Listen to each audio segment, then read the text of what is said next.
తమ్ముడి కోసం రాజకీయ సన్యాసానికి సిద్ధమైన టీడీపీ ఎమ్మెల్యే బుడ్డా రాజశేఖర రెడ్డి మనసు మార్చుకున్నారు. ముఖ్యమంత్రి సూచనతో వెనక్కి తగ్గారు. శ్రీశైలం నియోజకవర్గ పరిస్థితిని అధిష్టానం ప్రత్యేక దృష్టి పెట్టింది.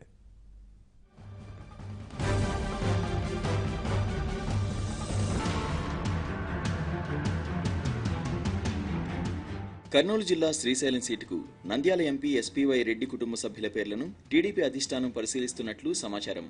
అక్కడ టీడీపీ అభ్యర్థిగా ప్రకటించిన బుడ్డా రాజశేఖర రెడ్డి తన భార్య శైలజ అనారోగ్యం కారణంగా ఈసారి పోటీ చేయడం లేదని ప్రకటించారు.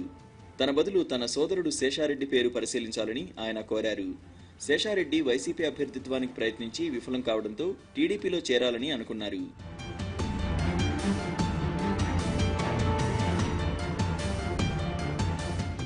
మంగళవారం కర్నూలులో పార్టీ బూత్ కమిటీ కన్వీనర్ల సమావేశానికి వెళ్లిన టీడీపీ అధినేత చంద్రబాబును రాజశేఖర్ రెడ్డి కలిశారు. తన ప్రకటనకు కారణాలు వివరించారు. శైలజ అనారోగ్యాన్ని బాగు చేసేందుకు అన్ని విధాలుగా సహకరిస్తానని సీఎం హామీ ఇచ్చినట్లు తెలిసింది. వెంటనే తన సతీమణితో బుడ్డా ఫోన్లో మాట్లాడారు. ఆమె అంగీకరించడంతో పోటీకి సిద్ధమయ్యారు. బహిరంగ సభలో కూడా రాజశేఖర్ రెడ్డికి మరోసారి అవకాశం ఇస్తున్నానని పునరాలోచించుకోవాలని సీఎం సూచించారు. దీంతో బుడ్డా మెత్తబడ్డారు. పోటీకి సరేనన్నారు.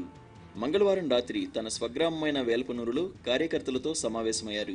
కాగా శ్రీశైలం నియోజకవర్గ పరిస్థితిని అధిష్టానం అన్ని కోణాల్లో అధ్యయనం చేస్తోంది. ఒకవేళ మార్పు ఆలోచన చేస్తే నంద్యాల ఎంపీ ఎస్పీవై రెడ్డి కుటుంబ సభ్యుల పేర్లను పరిశీలించే అవకాశం ఉందని అంటున్నారు.